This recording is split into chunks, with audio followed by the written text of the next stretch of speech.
Militares británicos descartan loco plan de Starmer, considerando el mismo un puro teatro político, pues el premier se adelantó a sí mismo, hablando de tropas sobre el terreno antes de saber de lo que estaba hablando. Nos queda claro que los políticos van por un camino y los militares por otro.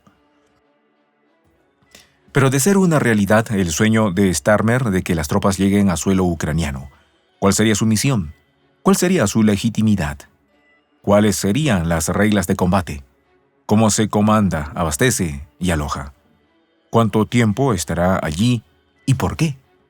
Los detalles, a continuación. ¿Y tú ya sabes de los informes especiales de Prensa Alternativa? Pues déjame decirte que están imperdibles.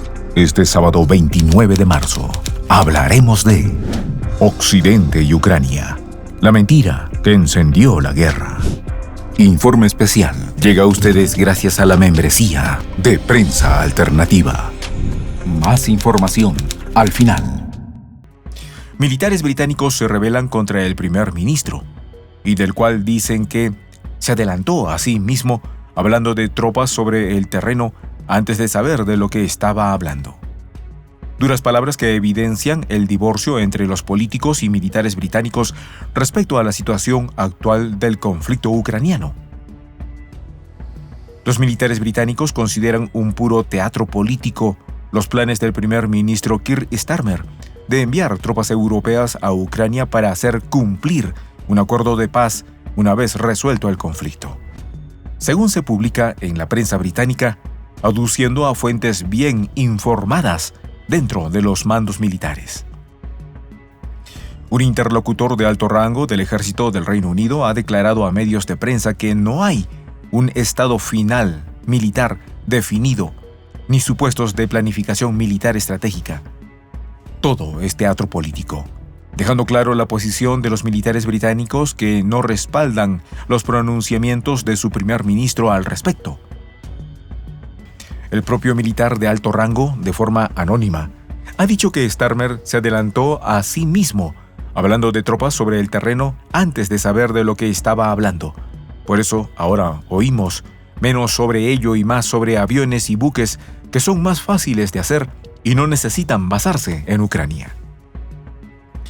La fuente castrense indicó que Londres no tendrá tiempo de desarrollar ningún plan de presencia en Ucrania antes del 20 de abril, fecha para la que, según reportan los medios estadounidenses, la administración del presidente de Estados Unidos, Donald Trump, espera establecer un alto el fuego en Ucrania. El propio militar de alto rango ha dicho respecto al posible patrullaje del espacio aéreo ucraniano con la ayuda de aviones de combate de la Fuerza Aérea del Reino Unido, tras el arreglo del conflicto que las conversaciones sobre ese tema también se encuentran en sus etapas iniciales. Esto es política, no tiene ningún sentido militar. Esta posición del primer ministro británico deja bien claro que los políticos europeos van por un camino trillado, pero sus estrategas militares, con los pies mejor puestos sobre la tierra, van por otro, que parece que no es el mismo que el de los políticos, dejando claro que los políticos europeos siguen trasnochados y no se ubican en la realidad que viven. Estas desavenencias entre militares británicos y su primer ministro son la antesala, al parecer, de fricciones entre ambos por los idílicos sueños que acarician políticos voluntaristas, los cuales no se ubican en la realidad de un conflicto que no tiene razón de ser y que muchos coinciden que debe terminar, excepto algunos pocos como Keir Starmer. La fuente militar declaró que ni los rusos ni los estadounidenses apoyan una coalición liderada por el Reino Unido y advirtió que las conversaciones se complican por el hecho de que nadie sabe cuál es la misión. Sin dudas, existe un total desorden político alrededor del tema.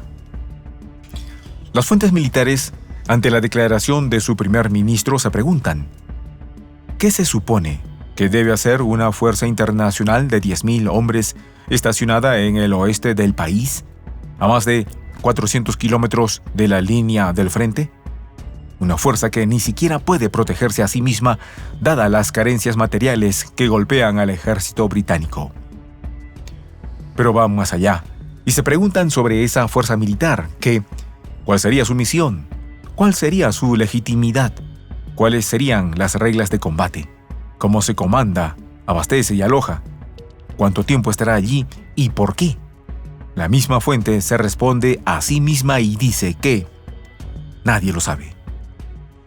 Al mismo tiempo, la fuente militar afirmó que el jefe del Estado Mayor británico, el almirante Tony Radakin, se reunirá el 24 de marzo con su homólogo francés para abordar la colaboración entre las dos naciones y los planes de la llamada Coalición de la Voluntad, el conocido sueño europeo respecto al conflicto ucraniano. Pero las fuentes militares, ávidas por abrir polémica, han dicho que se celebrarán más sesiones entre los planificadores operativos que se reunieron previamente en el cuartel general conjunto permanente, al oeste de Londres. Estas reuniones pueden ser el preámbulo para futuras decisiones conjuntas británico-francesas. Por su parte, el exsecretario de Defensa del Reino Unido, Ben Wallace, afirmó a medios de prensa de su país que las recientes conversaciones de la coalición equivalen más a una manipulación que a algo en concreto, dejando claro que solo hay mucho ruido y pocas nueces en cuestión. Otra cortina de humo de Starmer o equivocación consciente. Ante la situación, los altos cargos de las Fuerzas Armadas británicas han tenido que salir a hacer control de daños, pues su primer ministro parece que hablaba de algún sueño o se adelantaba a situaciones futuras, delatando futuros planes de sus Fuerzas Armadas. Todo indica que la dirigencia europea se esmera por tener un lugar en las negociaciones de paz, de las cuales parece que su socio Allende, los mares, los quiere mantener al margen.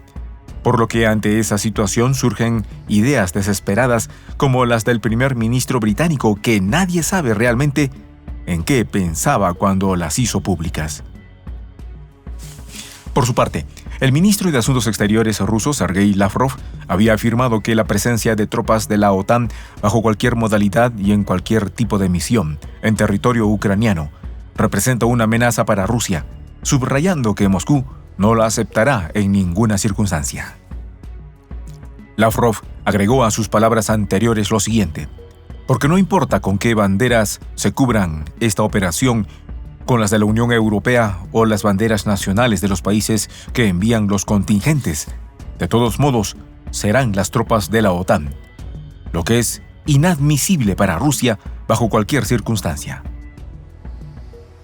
El propio Sergei Lavrov rechazó la idea de desplegar tropas europeas en Ucrania y afirmó en una rueda de prensa que no vemos margen para el compromiso.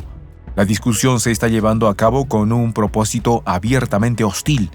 Ellos ni siquiera ocultan para qué los necesitan.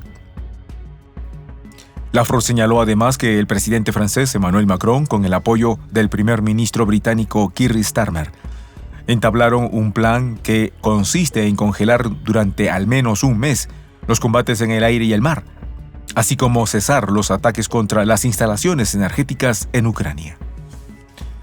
El jefe de la diplomacia rusa dice que, aprovechándose de la tregua, desplegar tropas europeas en el suelo del país y en paralelo negociar un acuerdo sobre los términos de la paz. Algo insólito e incomprensible, que solo puede estar en la cabeza de políticos como Macron y Starmer. Ante tal situación, Lavrov dice que, pero si ya desplegaste las tropas en el territorio, lo más probable es que ya no querrás negociar ningunas condiciones, porque estás creando los hechos sobre el terreno. Situación que no será aceptada por el Kremlin, pues significa más de lo mismo que ha hecho hasta ahora la dirigencia europea. En este sentido, sobre el plan de Starmer, la portavoz María Zaharova dice que creemos que semejantes planes constituyen un paso descaradamente provocador que no va dirigido a resolver el conflicto, sino a mantener las ilusiones malsanas y dañinas de los altos mandos del régimen de Kiev. Si ocurriera lo anterior, no significa una supuesta participación híbrida, sino una participación directa, oficial y no disimulada de los países de la OTAN en la guerra contra la Federación de Rusia. Situación nada conveniente para las ideas de detener el conflicto y llegar a negociaciones de paz. Este sábado 29 de marzo, una mentira puede cambiar una vida, o como en este caso, el destino de millones. Occidente oculta la verdad sobre el origen de la guerra en Ucrania y Europa se prepara para el rearme. Acompáñanos a ver. Occidente y Ucrania. La mentira que encendió la guerra.